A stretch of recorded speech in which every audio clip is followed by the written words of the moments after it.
I love the parable of the talents because there's so much cool stuff there. You know, you got on one hand the stern master who goes away. Why does he go away? Why does he entrust this to these individuals? You have these questions that are so intriguing. The individual, the master who sows where he does not, or he reaps where he does not sow. What is that about? And of course, you know, the characters, the servants, as it is recorded. So much to look at.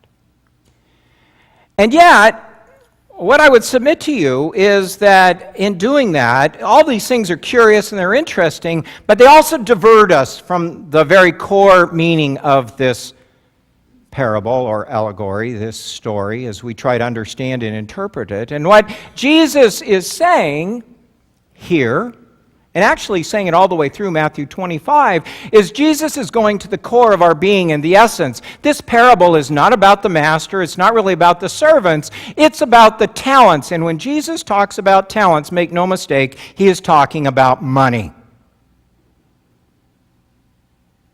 I mean, we can interpret it in all kinds of different ways, but it's about money. And we don't like to talk about that. In fact, most of the time, as parishioners and pastors, we skirt around it. We talk about talents. In fact, in English, we like the word talents because then we can think, well, this guy's asking us to practice so that we can audition for Dancing with the Stars. But it's not about that kind of talent. I mean, you can interpret it that way because you all have talents, right? And I think Jesus would say, if you can sing, sing. And if you can dance, dance. And if you can welcome people at the back of the church, then greet them with all your heart. But don't allow that to skirt around the core of what makes things tick, whether we like it or not, in life, in our being, in our work, in our play, and even in the church. You see, Jesus isn't afraid of this subject, though we are.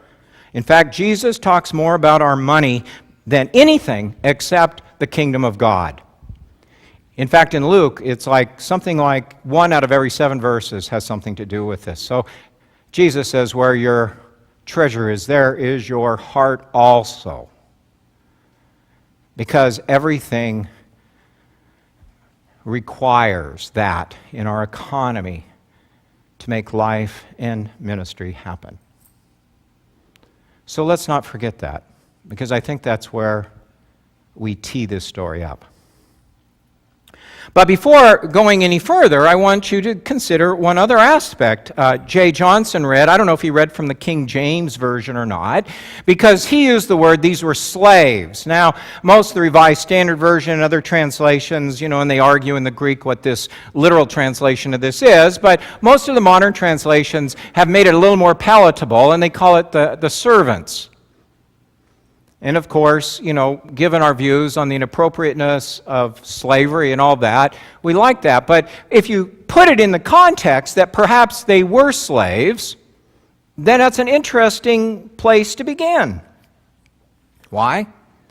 Because if you were a slave, I would submit to you that the master is taking care of you. That your basic needs and fundamental issues, clothing, housing, food, are being provided for. That would only be in the best interest of all, would it not? And a good master would do that. Which means that if you look at this story, you have these 3 servants or these 3 slaves who have their basic needs taken care of. And that's the way it is with us. If you believe that God has given each of you, each of us, all of us, in our DNA, in our genetics, in our birth, certain gifts and skills, and though we have applied them in different ways, we've taken different courses and paths to use them, we all have the ability to take care of our fundamental needs. That's just a given. The difference here, what we move into, is what I would call the extra. There are extra opportunities, there are extra chances, there are extra courses or paths that we all take that do multiply these. They don't diminish one or the other, but they are different. But nonetheless, everybody gets those too. The challenge or the question is to separate the extra from the basic, to say, well, this is really what I need. This is what I've already been given to me. The rest of it is the cherry on the top. It's the extra. It's the fruit. Yeah, I've labored for it, but there is above and beyond. And at some point, we have to ask ourselves, when is enough enough? When does enough become enough? That's the extra. And I understand that the text says that they were given it in different amounts, but they were still all given extra. What did they do with that? And if we place ourselves in this parable, then that speaks to us. I mean, how many people here, when you leave today, if you want to go out to lunch, think twice about it? How many of you here, if you are having a Thanksgiving dinner and you look at the guest list, think, well, I really can't afford to invite one or two more people. Just not enough to go around. You see, if you don't consider those things, you're one of the people who has extra. There is an abundance. There is an overflowing. There is an opportunity. And God gives this to these servants or these slaves. It's not just given because they necessarily have to have it. It's given so that they can use it, achieve something with it, do something above and beyond. Do you get that? Above and beyond the basic they may already be doing. They're doing it because not just they're expected to, but because they're already provided for. And all of a sudden, isn't it wonderful to have a second chance and over an abundance to do something with? I mean, that's pretty cool. That's an opportunity that they're given. Not everyone gets that, but in most cases, I would think that we do. Now, you have one servant who buries it, right?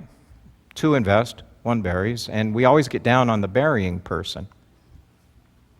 But as I said at the beginning, burying was not necessarily a bad thing or a wrong thing to do. That's what they did. It'd be like us saying, well, I'm going to take it and put it in the bank.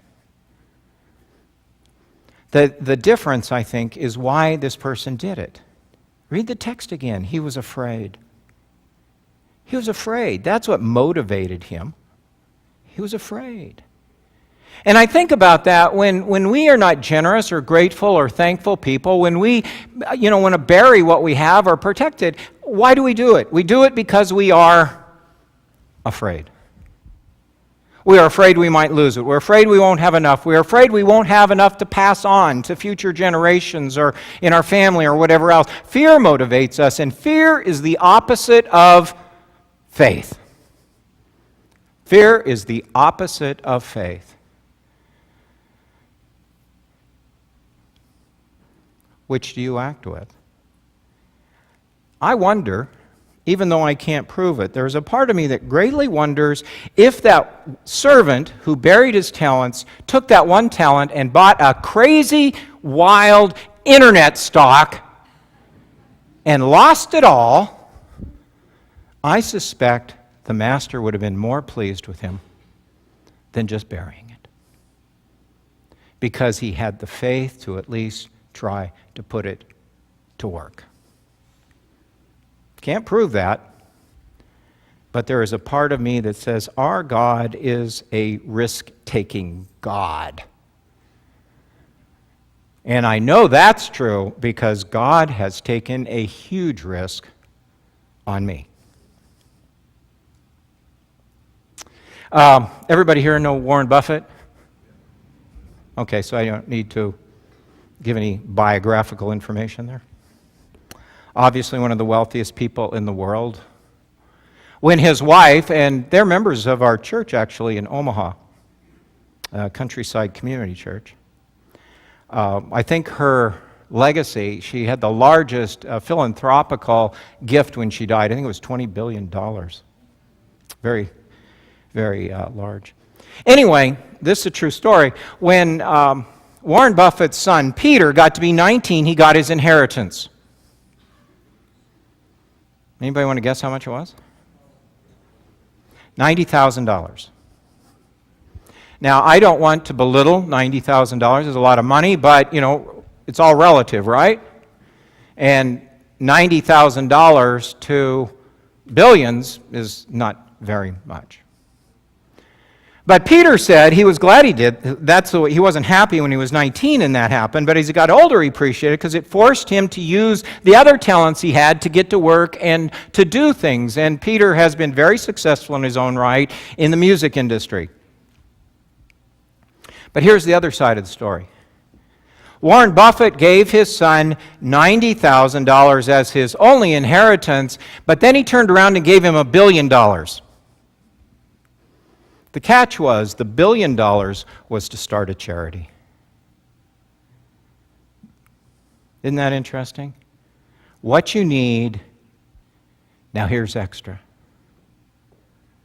Do something you couldn't do otherwise with it.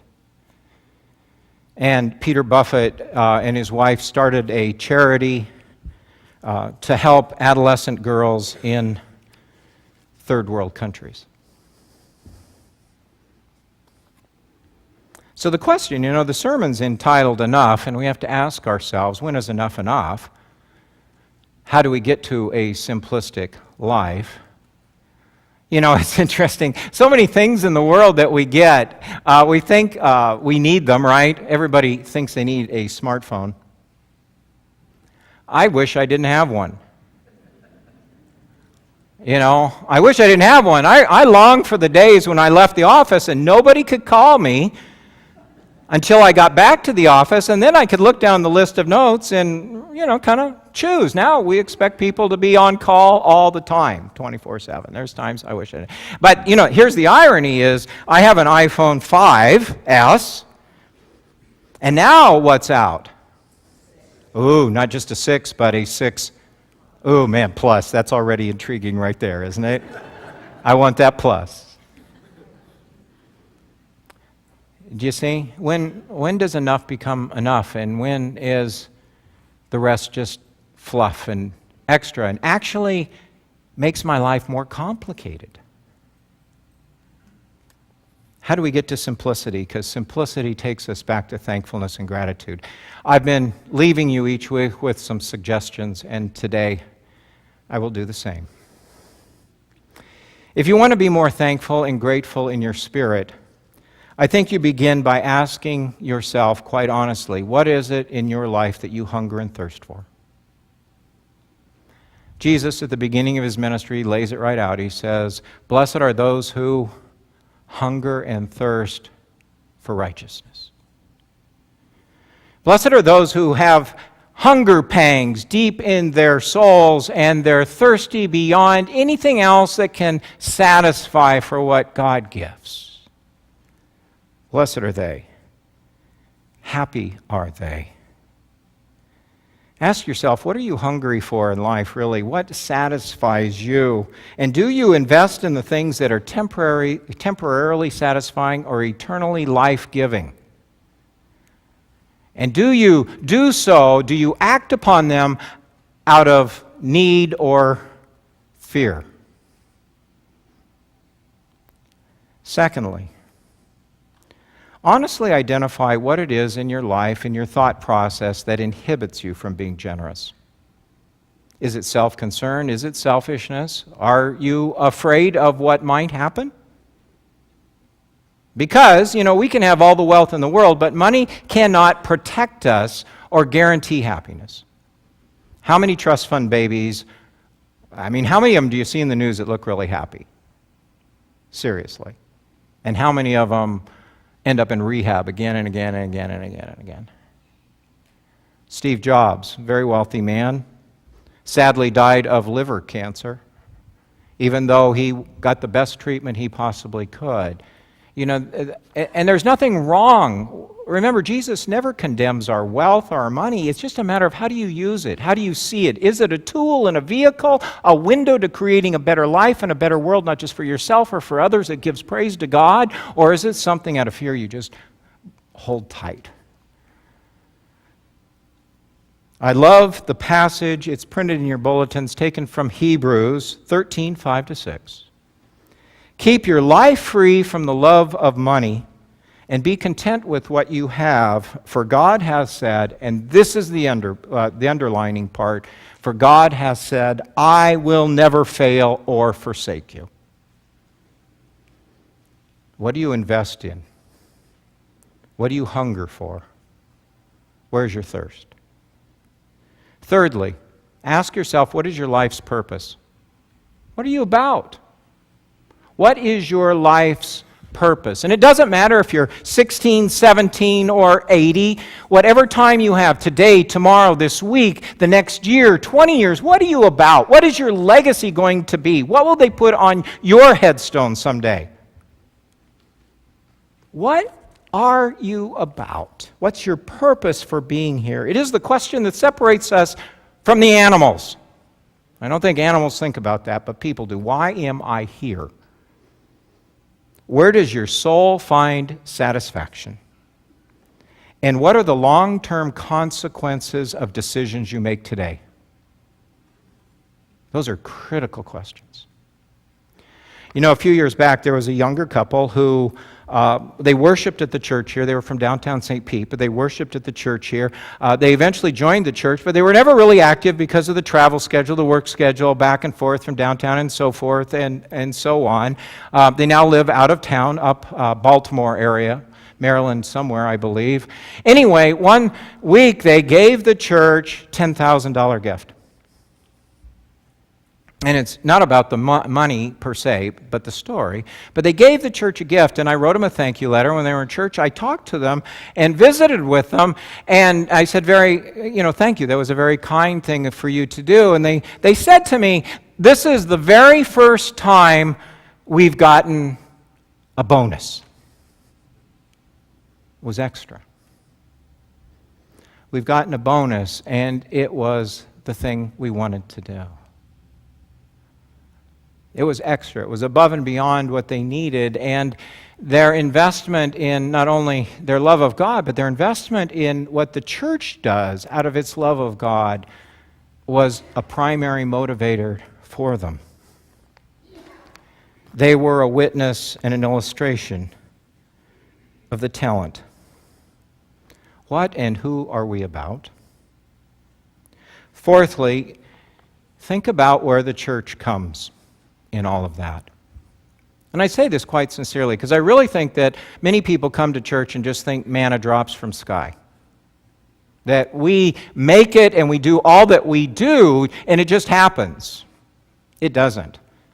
It happens because people invest in the ministry of this congregation, whether they're here one day, 1 week, 1 year. It doesn't matter. They invest because they believe that God is making a difference using this church as a vehicle to change and to save lives. When you come here, don't just assume ministry happens. Take responsibility and say, I want to be a part of making it happen. When the pianist has a beautiful song, you can look up there and say, I helped make that happen. When the choir sings a great rendition, you can say, I was a part of making that happen. When you see a child or a youth that their life is changed and somehow they find God's Spirit like never before, you say, I helped make that happen. And when Keith has a sermon that is memorable, which happens about once a year, you can say, I didn't just watch that. I was a part of making that happen. I learned about stewardship and giving, really, many times there have been parishioners over the years that have witnessed to me in this regard, and everybody has their own way of coming about to it. But a young family in one of my churches, the father came up to me and he said, well, there's 5 people in my family, mom, dad, 3 kids. So I figure, I look at church's expenses and I figure, okay, this is my fair share, and I come up with my portion times 5. He said, and then I add one more. I add one more to that amount because my gift back to God, my extra is to take care of that one other person who can't do it for themselves. That one other child who wouldn't be here if I didn't help them to be here. There are many ways to do it, but it came back to my mind because once again it was that measurement of enough and then extra. You know, Jesus said to him, you know, if a Roman soldier makes you carry his backpack for 1 mile, what should you do? Yeah. Do the extra. And lastly, this is most important. I want you to be thankful that you can be thankful. Celebrate your baby steps of generosity. Celebrate them. You know, a small step, it isn't big things all the time. It's little steps, it's baby steps, and we have to relearn all of this kind of stuff. I suspect we are all born far more generous, and then the world teaches us to protect ourselves, and then you have to relearn being generous. I know we had a child in our family who we would come home, we'd go buy groceries, and we'd come home, all the neighbor kids would be in the garage, and our refrigerator would be empty. If someone said to her, I like that coat, she'd say, oh, here it is, you can have it. And we go, Katie, you can't do that. And on the one hand, it makes sense, does it not? But on the other hand, what are we teaching? Just the opposite. And so as we get older, we have to relearn generosity and sharing and appropriately doing that. No one becomes a generous person overnight. At some point, there has to be a conversion. There has to be a change of heart, and for most of us, I would submit to you that comes slowly. So celebrate even the small steps. So, that's my sermon, but now my dilemma. I have all this Powerade. Thank you, Josh. I really thought I would need it. And you know, it was an exceptional buy. I saved so much money, $1 for one and $1.99 for two. I saved a ton. And I have enough there to last through a number of sermons, certainly through Advent. But I don't even like this stuff. So you know what? I think the one is enough. It's enough. It's all I need. And if you guys will come forward, I'm going to have them give the rest to you. And so the question is, what do you do with your extra? What do you claim as enough? Amen.